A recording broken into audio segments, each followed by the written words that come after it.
Um, okay, good morning. This is the weekly VOLTHA TST meeting.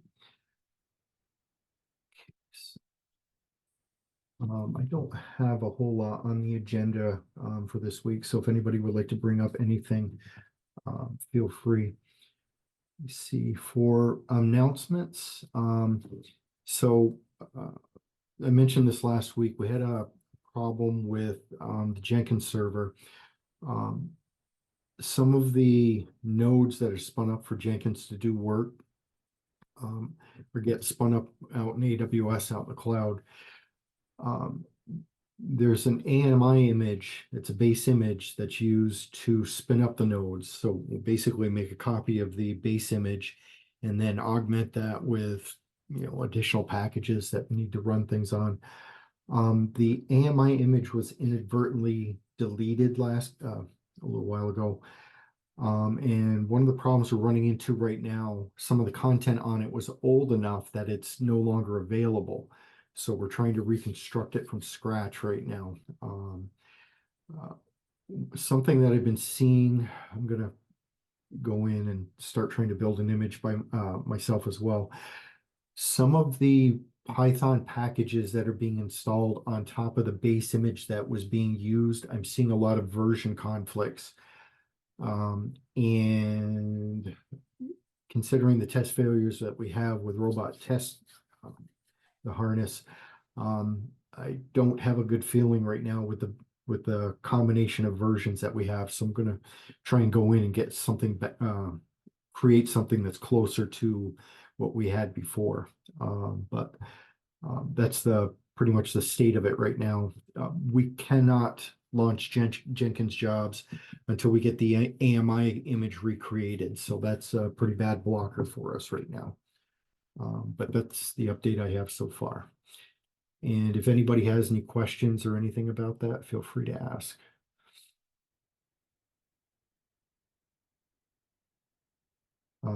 Okay, beyond that, you see, so I'm going to start including some of these links in here. They're just convenient links for looking at like Garrett patches. I don't remember seeing anything new patches added recently, but you can go in and review some of these if you'd like.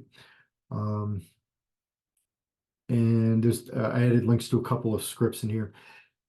This Garrett search script, it's a repository with a simple little shell script that you can pull up you can do queries for Garrett patches if you're looking for things.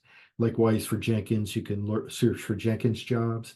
And there's also Jira tickets. So like if you want to search for BB Sim tickets, there's flags to do that as well.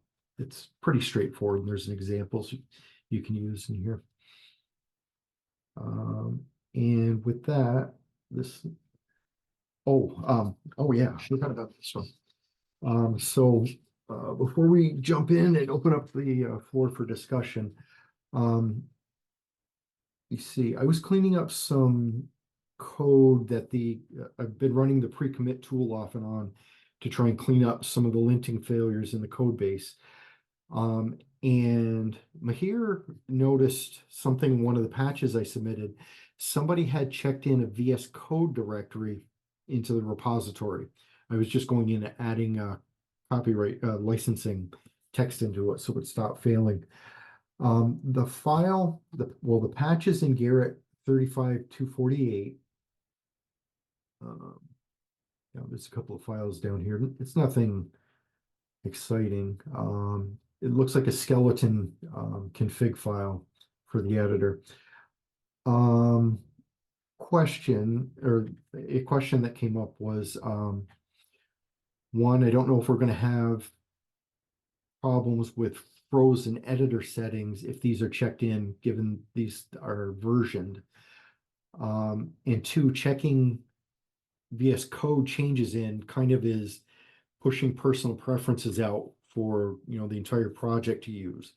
I don't think there's been any discussion on that, but would people have any preference either way if we start doing this? If we do introduce the VS Code directory, it should be propagated across all of the repositories, so we have consistent editing behavior. You see, one question I had, the code that's in the system was introduced in 2021, and it does not look like it's been added to it all. So that's where the freezing in the version string came up. Are there plans to maintain these files if they're in the repository? And just a question, are people using VS Code to do development? Was just wondering if this was a one-off case that somebody checked something in, or if we need to, maintain VS Code editing for Microsoft. I suppose you can use it on Linux. I'm just curious if people think we should keep the VS Code directory in the system, or remove it if nobody's really using it. Probably people use VS Code, but I don't think we promote any editor, or need to have any configuration for any editor in our repositories. Okay.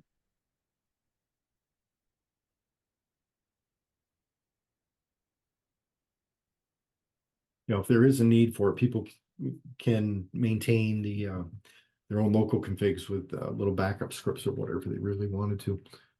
That's easy enough to do.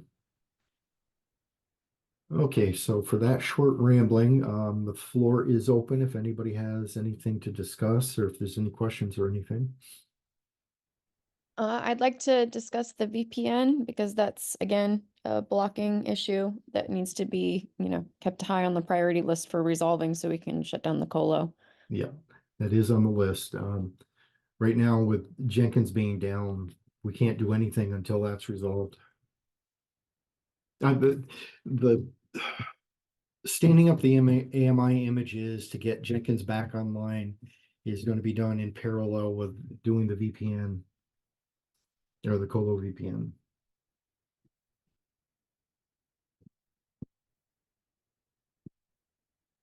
Okay. Joey, is there anyone within LF who would be able to utilize the credentials that you currently utilize? Because I know access is an issue for getting help from other TST members. Mm-hmm. But within LF, like if we were able to get Andy to help with the VPN issue, is that possible? Because the board did ask, rather than continuing to pay for the colo and there being kind of a choke point with you being the only person to really be able to figure this out, maybe it's worthwhile to bring in some extra LF engineering resources to kind of help just get this unstuck.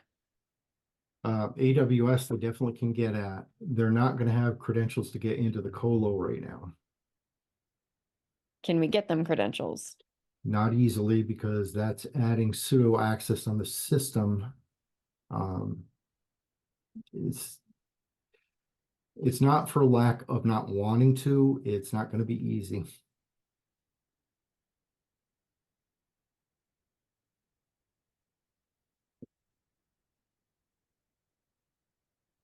I didn't get, Joy, what do you mean with it wouldn't be easy? I mean, is it that I'm Okay. consenting to give them the credentials, or Okay, the Colo is basically, that's where the keys to the kingdom, I'll label it as.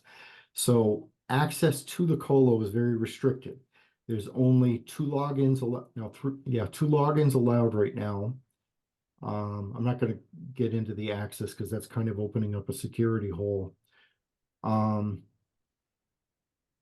But basically, we have to configure the system to add more people on there. In addition to that, we have to register more SSH keys to allow people to get in. And that's another thing we're going to have to reverse engineer.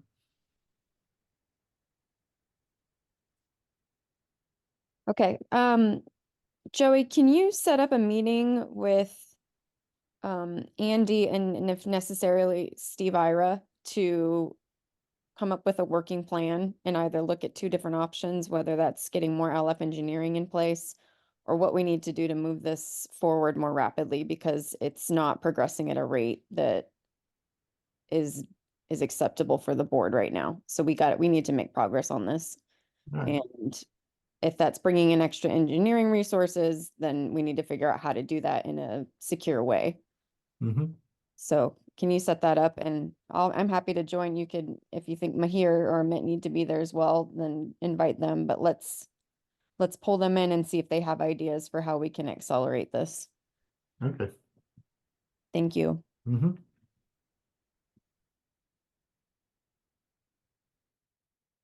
Okay, with that, does anybody have anything that, the floor's still open for discussion. Does anybody have anything that they'd like to add?